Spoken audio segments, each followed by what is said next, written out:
What if the most powerful object in your room wasn't your altar, your prayer beads, or even the quiet corner where you light incense, but a plant, a common decorative quiet plant, one that most people buy for its low-maintenance nature, for its aesthetic upright leaves, for its modern minimalism. But in Feng Shui and traditional systems of spatial awareness, nothing is ever just decorative. Everything that occupies space also speaks to space. The shape of a leaf, the sharpness of a corner, the direction something points. These are not neutral. They are energetic gestures. They either soften the chi of a room or disrupt its rhythm. They either ground the energy or push it upward, outward, away. And few plants project more concentrated energetic expression than the snake plant. With tall vertical blades that rise with intensity, the snake plant radiates cutting energy, what classical Feng Shui calls jian qi, or slicing qi. This isn't a judgment of good or bad, it's simply the nature of the form. Just like a knife can be used to prepare a nourishing meal or to cause harm depending on the intention and context, so too can a sharp object in your home support clarity or create subtle agitation. And yet, most people place their snake plants without any reflection. In bedrooms, next to headboards, in the kitchen, in the center of the home, all because it looks balanced, clean, strong. But strength without harmony and form without context can silently scatter the energy we most need to stabilize. In this video, we're going to look more deeply, not at the superstition or trend of plant placement, but at the principle behind it.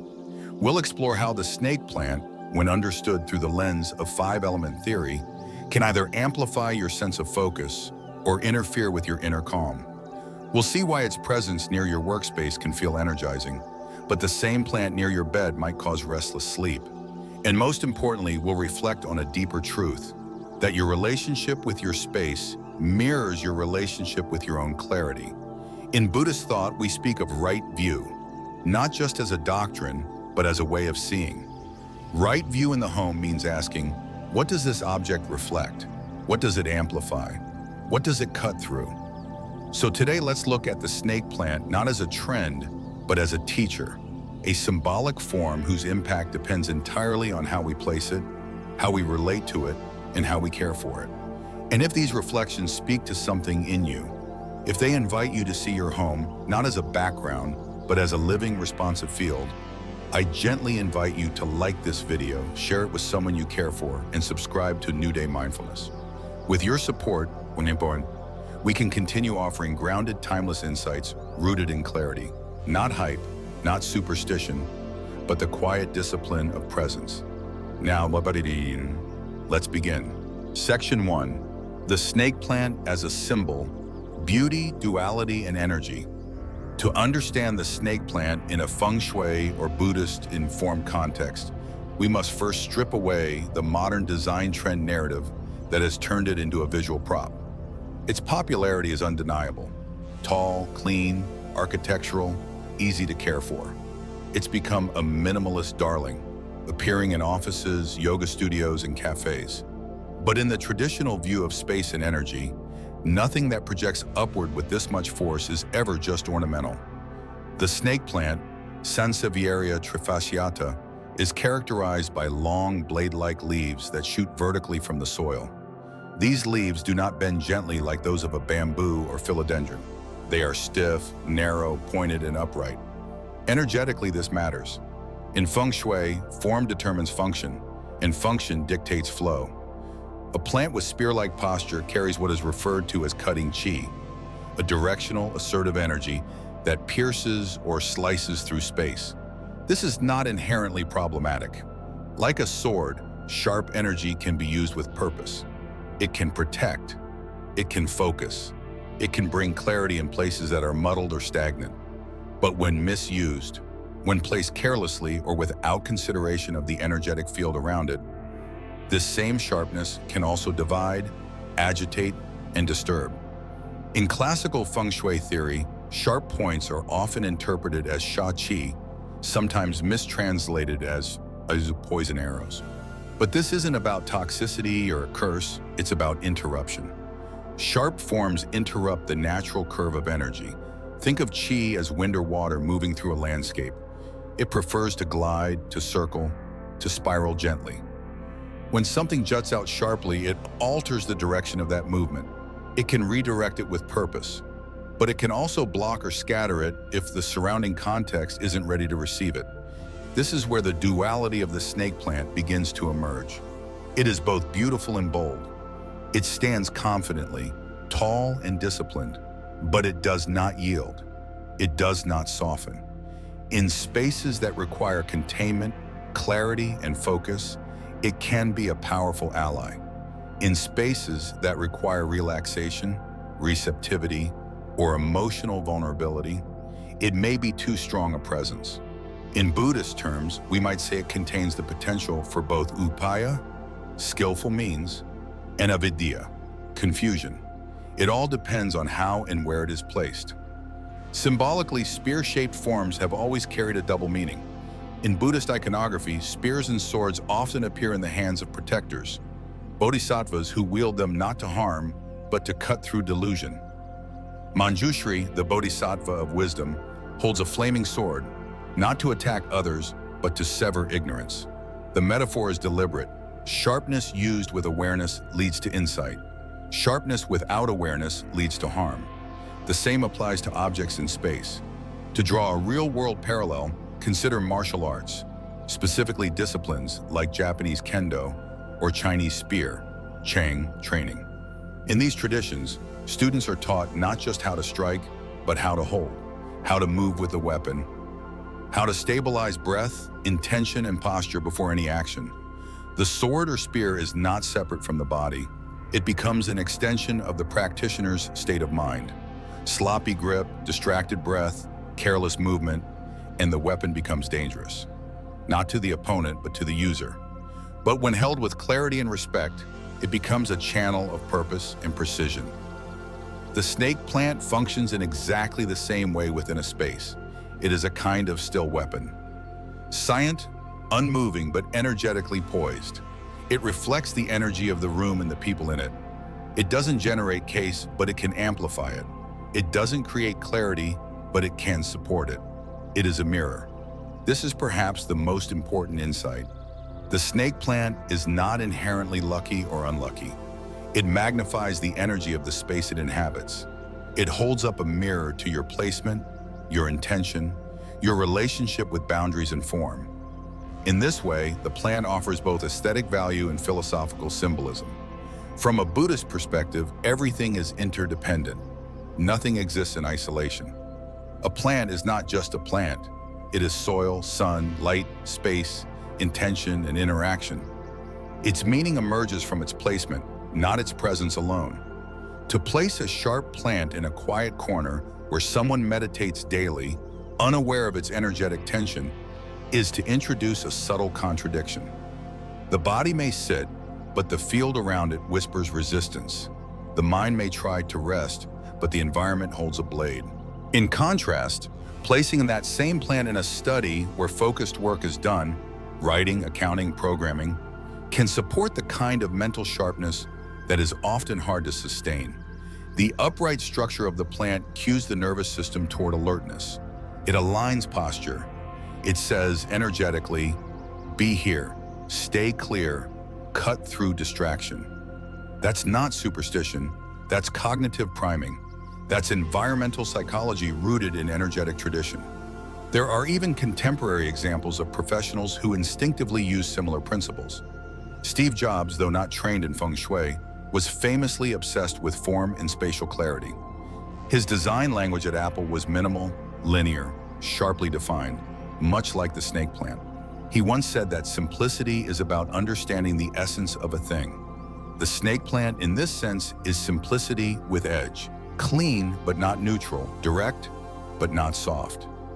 Another example comes from architecture. Tadao Ando, a master of minimalist space in Japan, uses concrete and geometry not for austerity, but to reveal what is essential. In one of his homes, a plant placed in a recessed corner changes the tone of an entire wall, not because it's lush, but because its vertical lines draw the eye upward, forcing contemplation. This is form as narrative, Abraham. And in that narrative, the snake plant plays a very deliberate role. This brings us back to the central insight. Nothing is inherently auspicious or inauspicious. It's about fit, it's about context. As the Buddha taught in the Kalama Sutta, do not believe something because it is traditional. Test it, observe it, understand its effect in your life. The snake plant may feel calming in one home and disruptive in another. Why may I? Because energy is not objective, it's relational. So ask yourself, what is your space asking for right now? Clarity or softness? Precision or ease? Direction or rest? If the answer is clarity, the kind that cuts through mental fog, supports single-pointed focus, and holds its posture even when your mood wavers, the snake plant may be your ally. But place it with care. Let it face outward, not inward. Let it frame a corner, not pierce through a resting zone. Let it echo your need for uprightness, not override your need for softness. Because in the end, form is not just shape, it's signal. And signal becomes energy, and energy becomes the felt quality of your life. That is the language of space, and the snake plant, quiet, upright, and sharp, speaks fluently. Section 2, where to place it and why that matters. When we talk about where something should be placed in Feng Shui, the deeper question is never, is this spot right or wrong? The question is, what energy does this space require? And what energy does this object offer? This approach aligns more closely with the Buddhist concept of right view. Right view isn't about rigid morality, it's about seeing clearly. It's about understanding context, interdependence, and intention. In Feng Shui, every item in a home or office contributes to a field of energy that is constantly shifting, responding to what is added, removed, neglected, or cherished. The snake plant, with its sharp, upright posture and high yang expression, is not a neutral addition. It changes the conversation, and how it interacts with the space depends entirely on how clearly we understand the room's energetic role. To approach this with nuance, let's look at a few key areas where the snake plant can serve as a supportive presence. Not arbitrarily, but because of the energetic qualities of the space itself. 1. Workspace or study corner. The first and perhaps most intuitive place for the snake plant is in an area of mental focus. A desk, a writing corner, a creative nook, or any place where work that requires clarity is performed. These are inherently yang spaces. Even if the lighting is soft and the decor is gentle, the functional demand of the space is decisiveness. A desk exists not to relax, but to produce, to concentrate, to plan. The snake plant supports this function. Its leaves stand like sentinels. Its shape does not drift or meander. It holds a line vertically, cleanly. This form has a subtle effect on posture, attention, and breath. When placed beside or behind a monitor, it introduces a quiet but consistent cue. Be upright, be awake, be clear. There is a case of a freelance designer named Clara who redesigned her home office during the pandemic. Before the change, she described her desk as floating in a sea of cozy chaos. Pillows, books, candles, a plush chair that encouraged slouching. The work got done, eventually, but she often found herself distracted, anxious, or stuck in loops of indecision. When she restructured the space, she simplified the decor. She added a high-back chair, cleaned up her desk, and placed a tall snake plant just to the right of her screen. Within days, she noticed a subtle shift. She felt more focused. Her design decisions came faster. She even said she procrastinated less. The plant became her focus anchor, not because it emitted magic, but because its presence mirrored the energy she was trying to cultivate. And that's the key. Form is feedback. This is the quiet genius of Feng Shui when practiced with awareness. It doesn't force behavior, it supports it. The snake plant, in this setting, becomes a co-participant in the intention of the room. It doesn't take up much space. It doesn't bloom or ask for attention. It simply stands, like clarity itself. 2. Entryway or threshold. In Feng Shui, the entryway is known as the mouth of Qi. It is where energy first enters your space. Think of it as the respiratory system of the home. the first breath of the environment. The qualities of the entryway affect everything that happens beyond it. If the entrance is blocked, cramped, or energetically confused, the rest of the home must work harder to stabilize. Placing a snake plant near the door, especially flanking it on one side, can serve as a symbolic guardian. It stands not in aggression but in awareness. In ancient temples and traditional homes, guardians were often placed by the entrance. Statues, stone lions, small altars, all meant to cue the approaching energy to shift states. The modern snake plant plays a similar role. It invites mindfulness at the point of transition. The placement, however, must be done with care. The goal is not to block energy, but to shape it. A snake plant placed directly in the path of the door's swing disrupts flow. It introduces resistance, but when placed slightly off to the side, it becomes part of a framing gesture. The visual effect is containment without constriction. It's like a firm but respectful bow, not a wall, but a welcome with boundaries. This symbolism aligns beautifully with Buddhist metaphors of the threshold. In many monasteries, the entrance gate is treated as a sacred space. It is where the practitioner shifts from worldly preoccupation to presence. The snake plant, by posture and by energy, encourages the same. It says, "Be awake as you enter. Leave behind the residue of the day. Bring in only what you wish to circulate." If you choose to place a snake plant by your door, consider pairing it with a soft element to balance it. A rounded stone, a small bowl of water, or even a gentle light. This prevents the energy from becoming overly stern. Again, it's not about aesthetics alone. It's about creating an energetic handshake between the outside world and the internal sanctum of your home. 3. Window ledges with light. Windows in Feng Shui are energetic receivers. They are the eyes of the home, not only visually but energetically. They let in light, movement, seasonal change.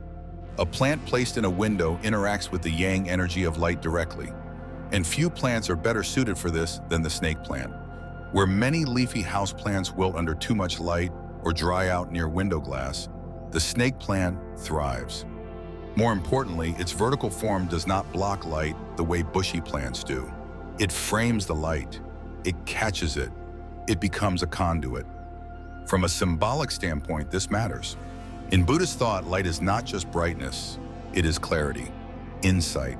The snake plant's ability to stand tall in light without dispersing it makes it an ideal anchor for mental steadiness. You could say that it transforms yang into grounded focus, not through shade but through structure. Scientifically, this has interesting resonance. Photosynthesis, the process by which plants convert light into energy, is a transformation of input into usable vitality. When a snake plant stands in a sunny window, it's not just absorbing light, it's transforming it. And when that plant is healthy, upright, and thriving, it reflects that process into the space. A client once described placing a snake plant in the east-facing window of her kitchen. Mornings had always felt groggy to her. She was not a morning person. But after that simple addition, she noticed herself naturally standing taller as she made her tea. Her breathing was deeper. Her mental fog cleared more quickly. She hadn't changed her sleep schedule or coffee intake, but the visual and energetic posture of the plant in morning light had cued her nervous system to shift. She began calling it her morning spine. None of this is mystical. It's subtle feedback. The snake plant doesn't fix your routine. It reminds you of the structure you are trying to cultivate. And this is the essence of good placement. It is never arbitrary. It is always relational. You place a sharp plant where clarity is needed. You do not place it where softness is essential. You let the object speak to the space, and you listen to the reply. So before you move a snake plant into a room, ask, what is this space for? What does it need to support? Am I trying to work, rest, transition, or reflect?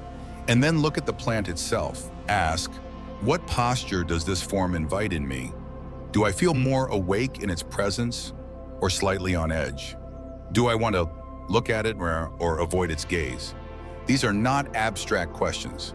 They are the core of right view, seeing clearly what is and responding with care. To summarize, the snake plant thrives where yang is needed, in places of decision, transition, and brightness. Workspace, entryway, and window ledges are all natural companions. Not because the plant is lucky, but because its form is appropriate. It sharpens without pushing. It frames without crowding. It stands without demanding. And in doing so, it becomes not just decoration, but a participant in the practice of daily clarity. Section 3, where it harms more than it helps. In both Feng Shui and Buddhist philosophy, clarity is never about polarity. It is about proportion, balance, right placement, right intensity. In Buddhism, we speak of the middle way, a life neither steeped in denial nor consumed by indulgence. In Feng Shui, we speak of balance between yin and yang, the passive and active, soft and firm, yielding and assertive. When yang becomes excessive, when it dominates spaces where stillness is needed, the result isn't power, it's agitation. The same sharp energy that fosters focus in a workspace becomes disruptive when it intrudes into areas of rest, nourishment, or center. The snake plant, with its upright, spear-like leaves and directional energy, is a classic expression of high yang. This does not make it bad, but when introduced into the wrong context or left unexamined in sensitive energetic areas, its presence can become subtly corrosive, not because it contains something malicious, but because it no longer matches the function or rhythm of the space it occupies. There are 4 primary placements where the snake plant's energy, though beautiful and dignified, often causes more harm than help. Near the bed, in kitchens and dining areas, at the energetic center of the home, and in designated wealth corners.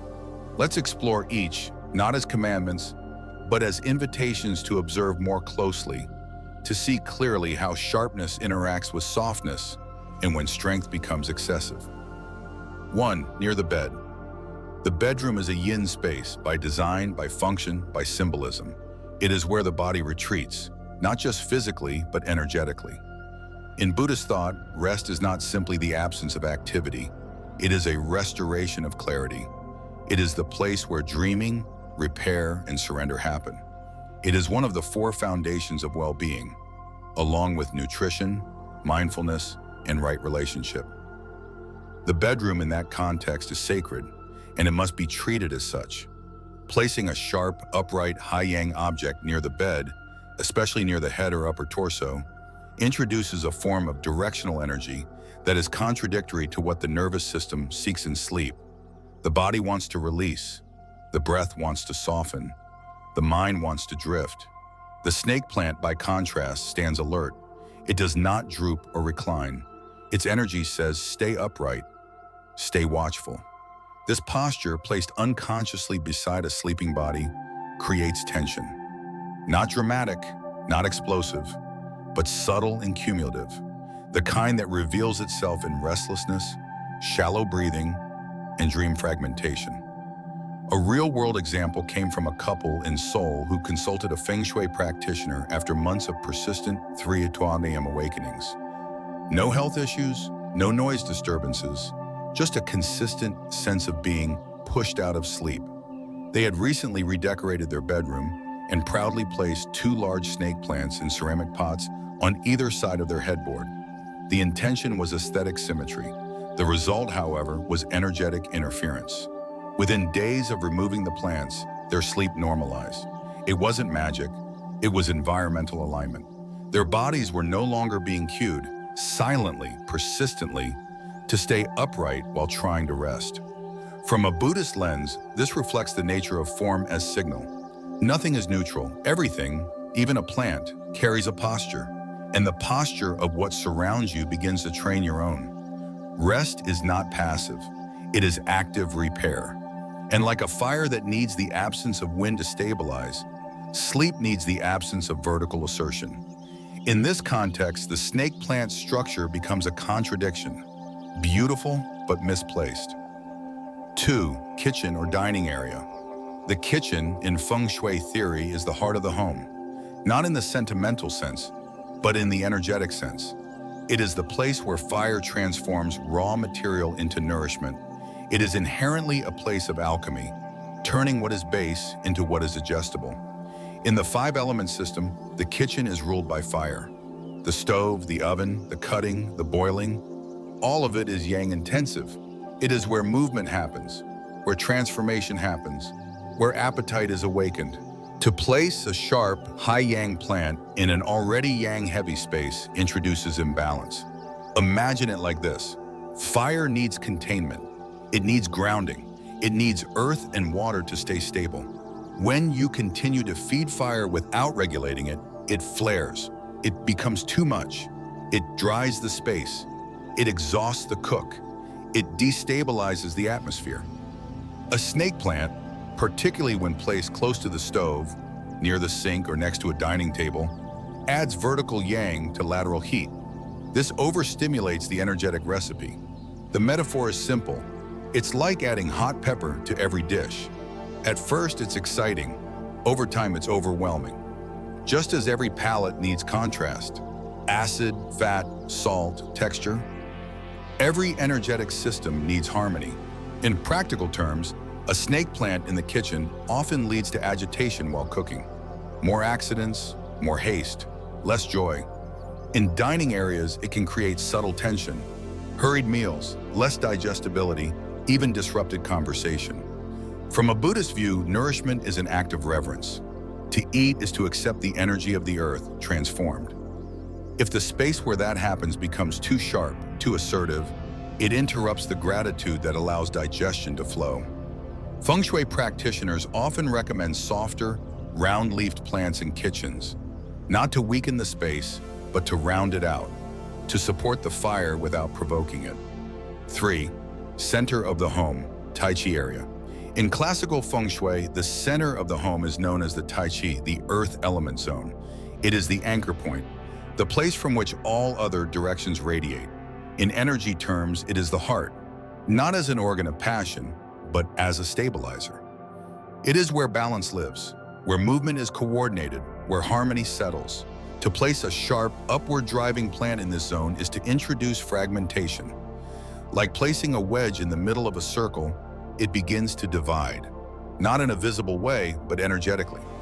Over time, a snake plant placed in the home's center can lead to lack of cohesion, miscommunications, a sense of things not holding together, even confusion about priorities. Buddhist teachings often refer to the center as the seat of equanimity, not swayed by extremes, not fragmented by preference. The middle way, in spatial terms, is not just metaphor, it is also design. The center of a home should feel open, calm, quiet, a place to pause, not push. Plants that work well in this zone are grounding, broad-leafed, low-sitting, curved. The snake plant, with its vertical insistence, is better suited elsewhere. One client placed a pair of large snake plants in her living room center, flanking a low table. Over time, she noticed a strange dynamic. The room felt harder to relax in. She'd rearrange constantly. Her kids started spending more time in their bedrooms. She described the room as energetically spiky. When she swapped the plants for a soft, trailing pothos, the space changed. Not dramatically, but noticeably. The room became a place of gathering again. 4. Wealth corners, back left area. In Feng Shui mapping, the back left corner of any room, when standing at the entrance, corresponds to the wealth gua. This is the area associated with abundance, value, and stored vitality. The ideal energy here is rooted, stable, and expansive. It's not aggressive, it's cumulative. Think of this area as the garden bed of financial energy. It grows what is planted, steadily. Sharp forms in this area can disturb the storing process. A snake plant here may indeed attract wealth quickly, but it may also slice through retention. It can create energetic movement, but not energetic holding. The wealth corner benefits more from soft, lush plants like jade, money plant, or bamboo. Plants that grow in curves. Plants that cluster. These forms signal accumulation. The snake plant signals direction. It's like opening all the windows to invite breeze and forgetting to close the back door. Energy flows in, but it also flows out. Retention is a principle in both Feng Shui and Buddhist ethics. Generosity must be paired with discernment. Saving must be paired with letting go. The snake plant, when placed in wealth corners, tilts the balance too far toward activation and away from containment. In conclusion, the key to all of these cautions is not fear. It's proportion. The snake plant is not your enemy, but it must be understood in context. Too much fire in a hot kitchen makes it unbearable. Too much sharpness in a resting space makes it uninviting. Too much yang in the center creates scattering. Too much movement in the wealth corner leads to financial restlessness. In the Buddhist precepts, we are taught not to blindly reject or accept, but to observe, to test, and to align our actions with harmony. The same applies to spatial energy. Let the snake plant speak where it is needed. Let it rest where it is not, and always let its form teach you about your own posture in the world. Section 4. How to care for the plant with energy in mind. To care for a plant is not merely to keep it alive. It is to engage in a quiet, daily conversation with life itself. That may sound poetic, but it is in fact a principle rooted in both Feng Shui and Buddhist thought. In Buddhism, every action is accompanied by an intention, what we call sadhana. And it is this intention, not just the act itself, that determines the karmic tone of what we do. When we water, we do not just nourish. When we prune, we do not just remove. When we clean, we do not just tidy. If these are done without awareness, they are neutral. If done with agitation, they carry restlessness. But when done with clarity, reverence, and care, they become acts of purification. The snake plant, in particular, invites this level of attention, not because it is fragile or needy, but because of the strength it carries. Its upright posture and spear-like leaves mean it often becomes a visual anchor in a room. But the power of a symbol depends on its maintenance. Left neglected, the plant becomes dull, dusty, leaning, less like a sentinel, more like a forgotten sword. Its energy shifts, not because its nature changes, but because our care towards it wanes. And in Feng Shui, care is qi. Attention is what flows through a home and what shapes the home in return. This is why how you care for your snake plant matters just as much as where you place it.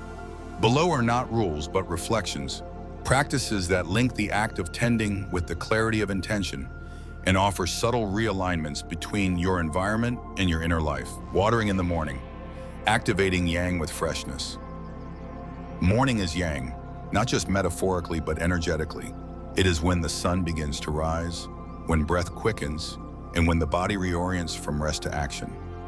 Watering your snake plant in the morning, especially during this transition phase between stillness and activity, harmonizes the plant's energy with the natural rhythm of the day. From a 5-element perspective, water represents flow, nourishment, and emotion. But when applied at the wrong time, such as late at night, it can create energetic stagnation, as the water has no task to assist. Morning watering is like washing the face of your plant. It wakes it up. It invites its structure to align with your own activity. When you pour the water, pour slowly. Use your non-dominant hand if possible. This helps disrupt habit and makes the act more mindful. Offer a simple phrase internally. May this plant stand with clarity today. You don't have to say it aloud. The qi understands intention. Trimming dead leaves, a ritual of release. There is no such thing as perfection in nature. Plants will drop leaves. Brown edges will emerge. Energy moves in cycles. What matters is not avoiding this, but responding to it. When you trim dead or yellowing leaves from your snake plant, do not do it in haste. Use clean scissors. Cut close to the soil and pause for a breath after. This pause is important. It marks the act. In Buddhist ethics, the removal of what no longer serves is considered an act of compassion, not rejection, but release. Trimming your plant becomes a mirror to trimming your thoughts, letting go of outdated narratives, expired ambitions, or beliefs that no longer support you. One practitioner described her ritual this way. Every time she removed a browned leaf, she whispered, "Let go of what is finished." Over time, this became a mantra she applied in many areas, not just the plant.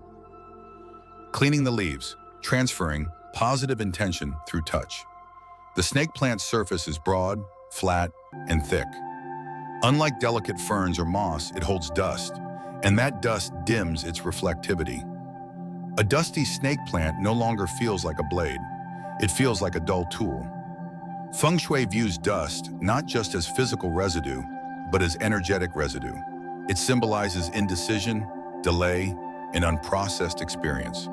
Use a soft cloth, preferably slightly damp, and wipe each leaf from base to tip, one leaf at a time. Let your hand move in the direction the leaf points. This honors its growth. As you clean, visualize clearing confusion in your own thoughts. This is not about superstition, it is about kinesthetic focus. When the leaves are clean, the plant shines again. And in your visual field, that shine becomes a reminder. Uprightness, sharpness, clarity. Move the plant occasionally, releasing stagnation and habit. In classical Feng Shui, Qi is not meant to sit, it is meant to circulate, just like water becomes cloudy when left unmoved. Energy becomes stale when routines harden into rigidity. If your snake plant has lived in the same corner for months, consider gently rotating it to a new spot. Perhaps another yang-aligned corner, like a bookshelf, a desk edge, or near a window frame. The change does not have to be permanent. Even a temporary move refreshes the flow. This act reflects a Buddhist idea often overlooked: non-attachment to form. Even symbols we cherish can become sources of stasis if we cling to them too tightly. Moving the plant says, I allow flow. I release the illusion of permanence.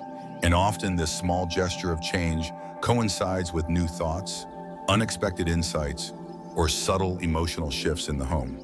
The analogy of the river. The energetic function of plant care. One of the most elegant metaphors for care comes from Zen gardening. A tended river runs clear, an abandoned river becomes mud. The same applies to your plant and to the space it holds. If your snake plant is upright, clean, and watered with reverence, it becomes a symbolic river, bringing vertical flow into horizontal rooms. It lifts the eye, it cuts through visual weight, it keeps the atmosphere alert. But when neglected, its posture droops, its tips brown, and its energy becomes murky.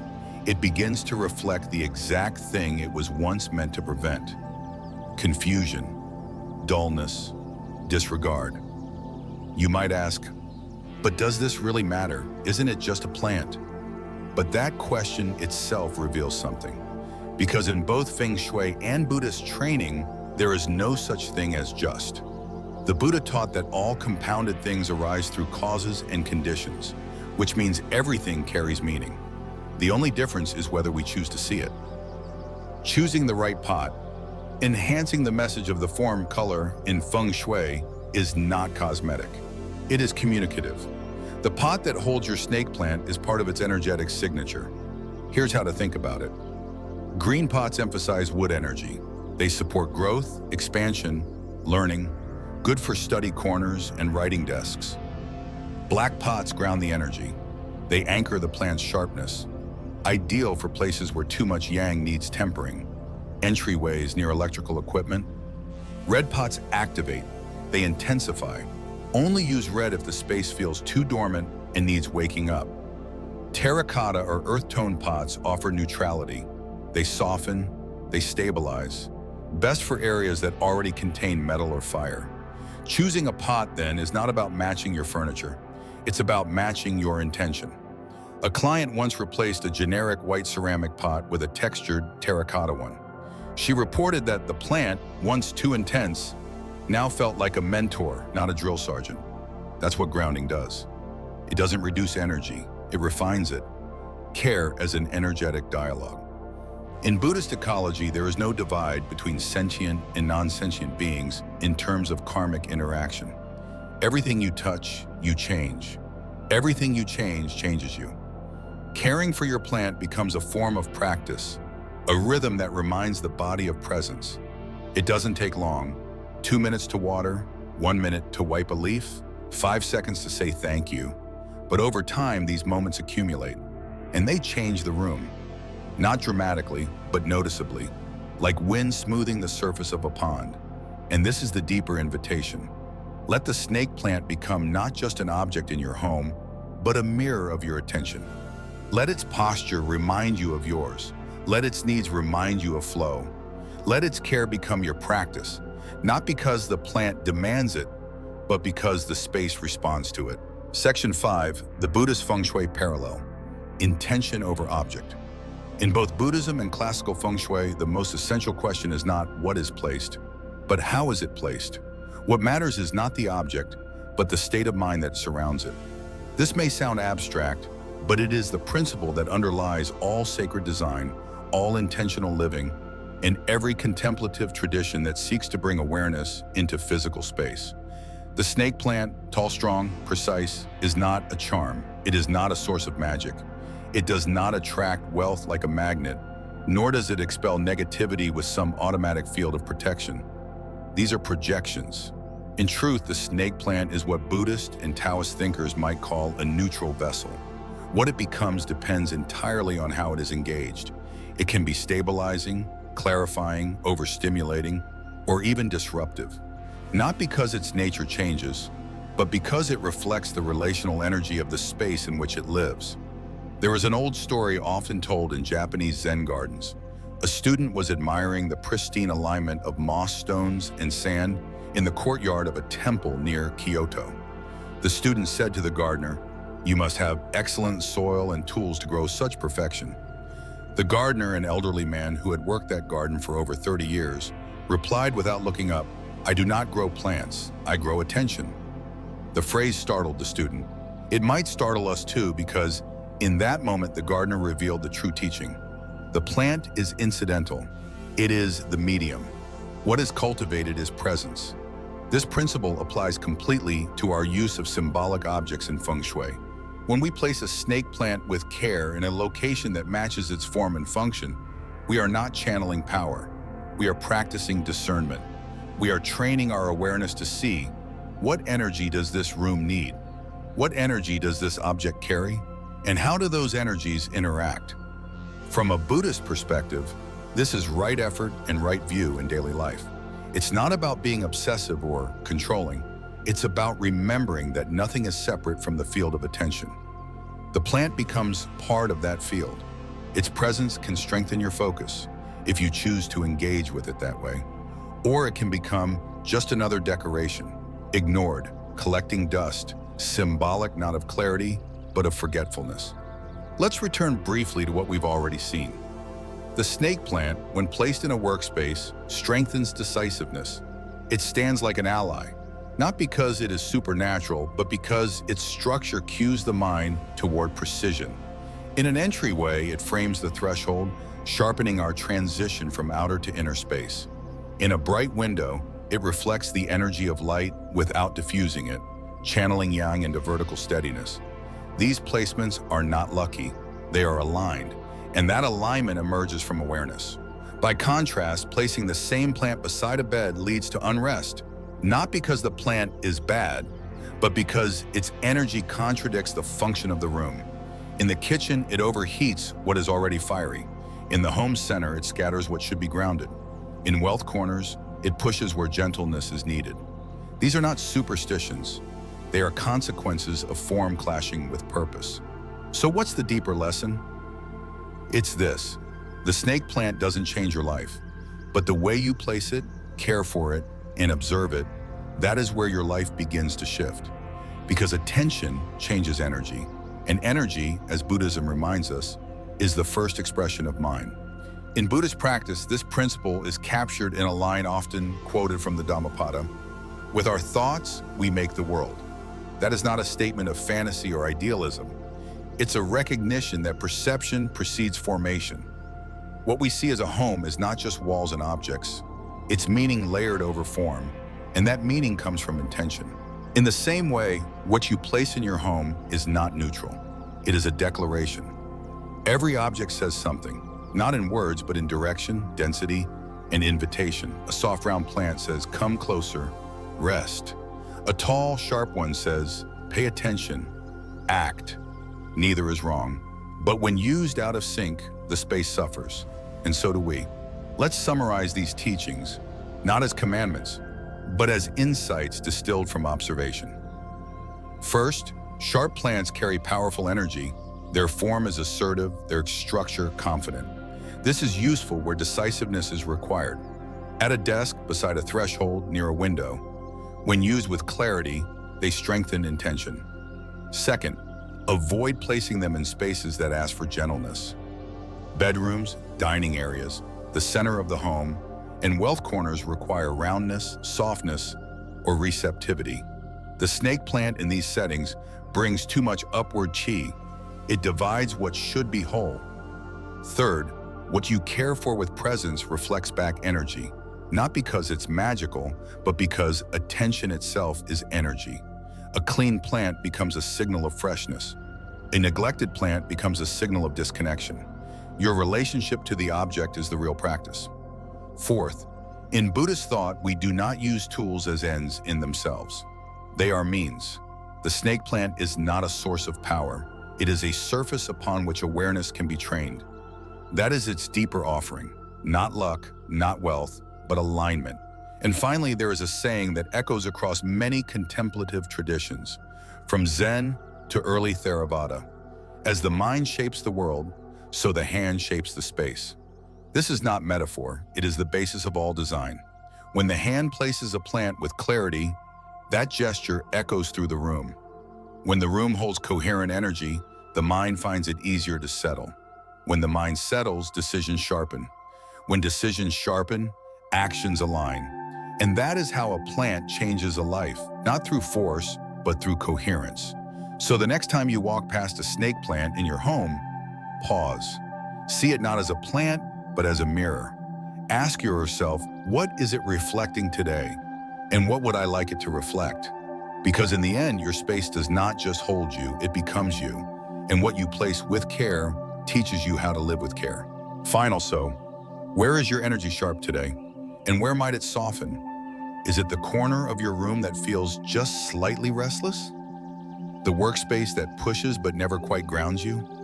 Or a small object you've walked past for months, never realizing it has been shaping your mood more than you knew? As we've seen, the snake plant is not just decor.